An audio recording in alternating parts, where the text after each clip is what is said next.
Pada zaman yang serba canggih ini, teknologi adalah pembangunan atau mesin yang dapat membantu memudahkan kehidupan manusia serta menyelesaikan sebarang masalah yang dihadapi. Teknologi juga memberikan impak yang besar terhadap sesebuah negara untuk memastikan negara tersebut sentiasa maju serta berdaya saing dengan negara lain. Dalam konteks ini, teknologi sektor pengangkutan perlu dititik beratkan seperti teknologi kenderaan elektrik. Hal ini kerana kenderaan elektrik merupakan kenderaan yang menggunakan tenaga bateri untuk bergerak serta bateri tersebut boleh dicas semula. Oleh itu, konsep kenderaan elektrik semakin diterima ramai oleh manusia kerana manfaatnya yang meluas. Namun, sebelum manusia bertukar dari kenderaan petrol kepada kenderaan elektrik, pelbagai perbincangan perlu diulas serta dikaji agar manusia dapat mempertimbangkan penggunaan kenderaan elektrik. Bagi latar belakang kajian pula, kenderaan elektrik dikatakan mula dicipta oleh seorang rakyat Hungary pada tahun 1828 oleh Enyos Jedlik. Beliau merupakan pencipta model kereta yang menggunakan motor elektrik untuk menggerakkan kenderaannya. Manakala pada tahun 1834 pula, Thomas Davenport telah membina kenderaan elektrik yang mampu bergerak di landasan elektrik yang kecil dan bulat milik beliau. Namun, ciptaan beliau belum sempurna kerana tidak boleh dicas semula. Menjelang tahun 1859, Gaston Pitt, iaitu seorang ahli pakar fizik dari Perancis, telah mencipta asid plumbum dan terus ditambah baik oleh warga Perancis lain iaitu Camille Alphonse Faure yang ketika itu di tahun 1881. Pada tahun 1884, penghasilan kereta elektrik yang sempurna telah dihasilkan di Jerman dan diberi nama The Flock Electrowege. Menjelang tahun 1910, kereta elektrik mula dilancarkan kepada orang ramai dan mendapat sambutan yang baik. Antara jenama kereta elektrik yang berjaya dihasilkan ialah model P1 dari pengasas jenama Porsche.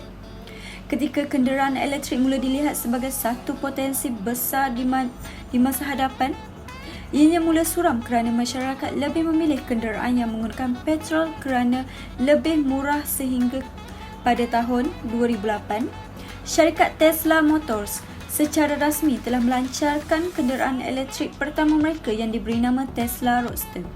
Kenderaan ini dijual dengan harga sekitar $110,000 dan telah berjaya dijual sebanyak 2,400 unit.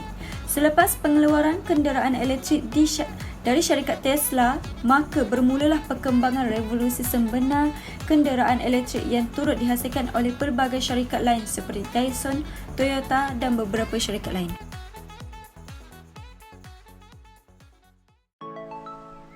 Sejak kebelakangan ini, kenderaan elektrik menjadi salah satu isu yang sering dikatakan di kalangan masyarakat dan juga di antara negara-negara yang dibangun seperti China, Jepun dan Malaysia. Antara isu yang pengaji telah memilih adalah manfaat teknologi. Kenderaan elektrik mampu memudahkan masyarakat secara umum. Hal ini dikatakan demikian kerana penggunaan kereta berenjin petrol ataupun diesel melebihi penggunaan kenderaan elektrik. Sehubungan dengan itu, apabila bahan api seperti petrol dan diesel kehabisan, masyarakat akan beralih ke kenderaan elektrik untuk memudahkan kehidupan mereka. Seperti sediakan payung sebelum hujan, kenderaan elektrik harus diperbanyakan untuk menghadapi isu yang akan datang. Tegasnya, pengaji telah memutuskan mengaji kajian ini untuk mengenal pasti manfaat penggunaan kenderaan elektrik dalam kalangan masyarakat Malaysia.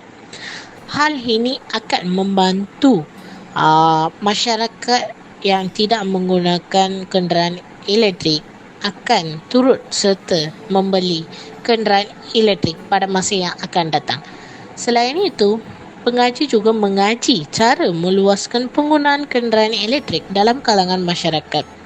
Hal ini dikatakan demikian kerana terdapat segelintir masyarakat yang tidak mempunyai kesedaran mengenai penggunaan kenderaan elektrik yang akan memberi manfaat kepada kehidupan mereka.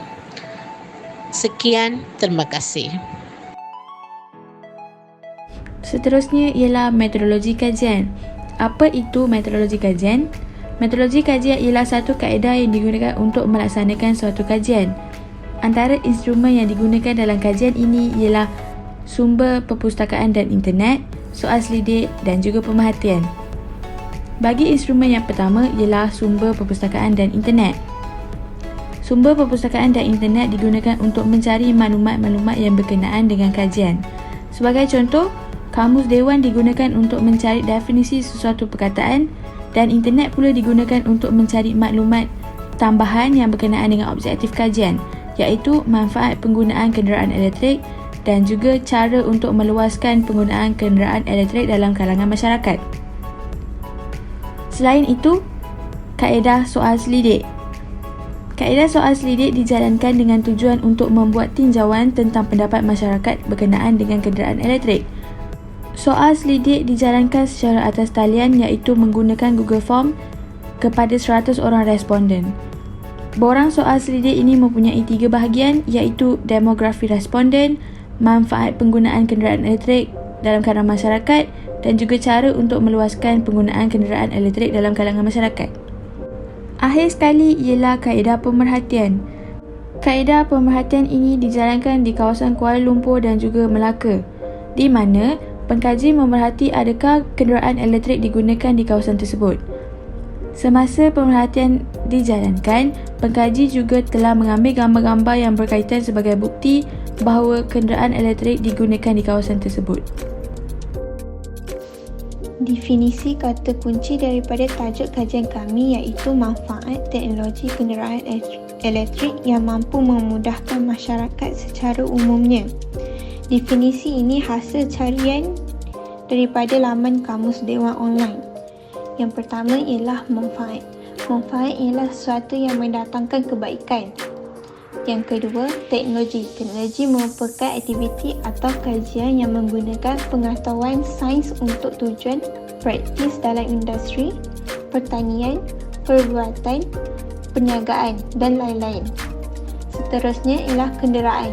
Kenderaan ialah segala jenis kenaikan atau tunggangan seperti kereta, basikal, kuda yang mempunyai pacuan 4 roda, kenderaan bermotor yang keempat-empat rodanya mempunyai kuasa untuk menggerakkan atau menjalankan kenderaan. Yang terakhir ialah elektrik. Elektrik ialah satu bentuk tenaga yang digunakan untuk menghasilkan cahaya, kepanasan dan lain-lain. Sekian, terima kasih. Dalam bahagian ini, saya akan menerangkan berkenaan dapatan kajian yang telah kami jalankan melalui instrumen soal selidik yang menggunakan aplikasi Google Form.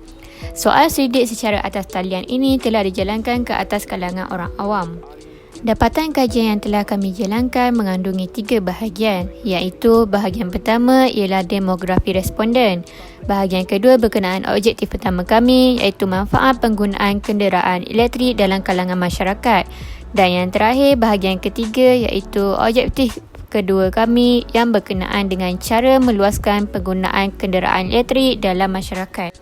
Pada bahagian pertama iaitu demografi responden, kami hanya bertanyakan berkenaan jantina, umur dan pekerjaan responden bagi mengetahui serba sedikit latar belakang para responden. Dalam bahagian kedua pula, kami telah memasukkan 2 soalan umum kepada responden seperti adakah anda sudah mempunyai sebarang kenderaan elektrik dan adakah anda berminat untuk mempunyai kenderaan elektrik.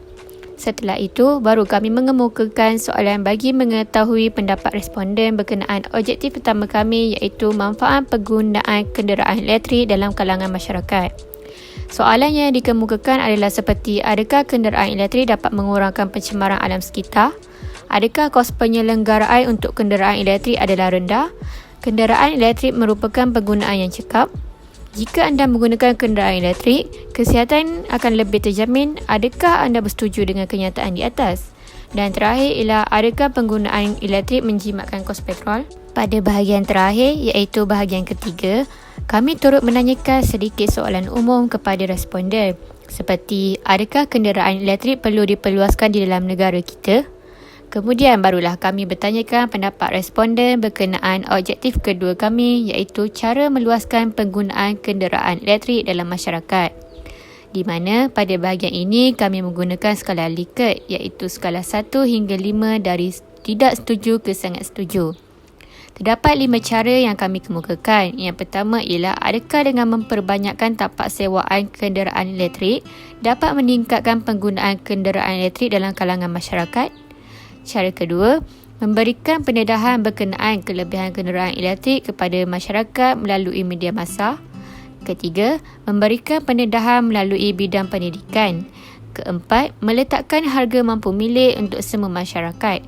Dan cara terakhir ialah kerajaan menawarkan insentif pengecualian cukai bagi aktiviti pemasangan atau penghilangan kenderaan elektrik.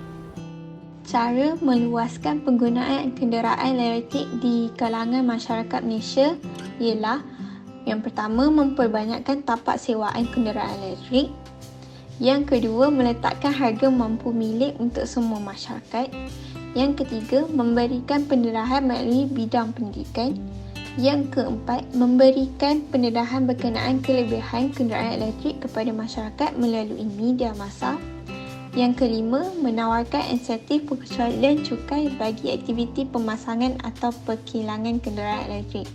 Berdasarkan maklumat yang diperolehi daripada hasil kajian mengenai kenderaan elektrik, rata-rata responden tidak mempunyai kenderaan elektrik namun berminat untuk mempunyai kenderaan elektrik. Hal ini menunjukkan bahawa kebanyakan responden sedar akan manfaat kenderaan elektrik serta mementingkan penggunaan kenderaan elektrik ini pada masa hadapan. Kesimpulannya, kajian dapat dirumuskan bahawa kenderaan elektrik ini bukanlah teknologi yang baharu kerana sudah ramai responden yang sedar akan kewujudannya. Namun, Malaysia masih belum berjaya mengamalkan penggunaan kenderaan elektrik dengan sepenuhnya. Hal ini bermaksud kenderaan elektrik perlu dipraktikkan di negara Malaysia serta pihak kerajaan hendaklah mengambil langkah yang serius dalam memajukan teknologi di Malaysia, terutamanya kenderaan elektrik supaya industri automotif di Malaysia setanding dengan negara lain sekaligus dapat merasai prestasi pemanduan yang menakjubkan.